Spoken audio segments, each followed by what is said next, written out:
Dans cette dernière leçon, on a vu un point au niveau de la prononciation qui est la prononciation de l'article.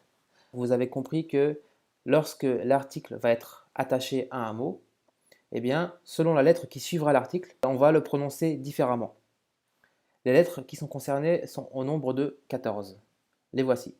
Comment ça va concrètement se prononcer? Prenons par exemple ici le mot salam.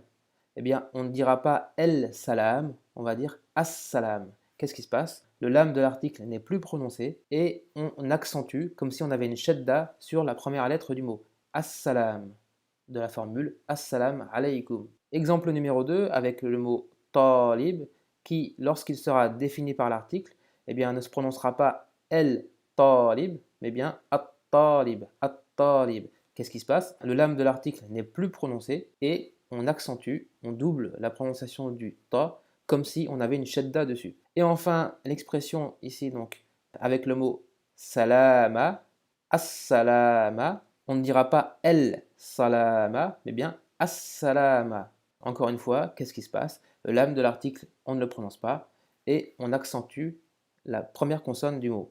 Et en l'occurrence ici, puisqu'on a un mot devant, ma'a, qui veut dire avec, ma'as salama, on a donc maintenant cette nouvelle règle qui nous dit que devant certaines lettres, le lam de l'article n'est plus prononcé, mais en plus on va appliquer ici, avec ce mot-là, la règle de la liaison. Eh bien, on ne dira donc pas ma'al salama, mais ma'as salama.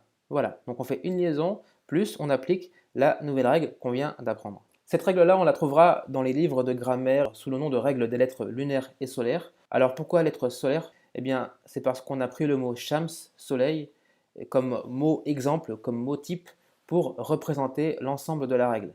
Le mot shams commence par le shin, et les grammairiens ont donc pris le mot shams comme mot exemple pour représenter l'ensemble de lettres qui vont entraîner cette prononciation différente lorsqu'on a l'article. Est-ce qu'il faut apprendre par cœur les lettres solaires avec lesquelles on ne prononcera pas l'article? La réponse que j'ai envie de vous dire, c'est que non, n'apprenez pas par cœur la liste des lettres qu'on retrouve au-dessus ici. Apprenez plutôt quelques exemples et en même temps, vous allez retenir cette règle puisque vous allez la prononcer dès que vous allez utiliser le mot Assalamu alaykum. Et donc ça vous fera un rappel, ça sera beaucoup plus efficace que d'apprendre par cœur ces lettres parce que cette règle, c'est avant tout une règle de prononciation qu'on va assimiler au fur et à mesure de notre progression à l'oral et à l'écrit et non pas une règle à apprendre par cœur. Quand vous parlez en arabe, quand vous lisez en arabe, vous n'appliquez pas des règles, mais vous parlez et vous lisez des expressions, des mots que vous avez appris à prononcer, à lire, à écrire. Les règles en grammaire ou en conjugaison ne sont pas des règles à apprendre par cœur, ça ne vous servira à rien, ce sont des règles qu'il faut connaître. Et apprenez ensuite des mots, des expressions qui vont contenir ces règles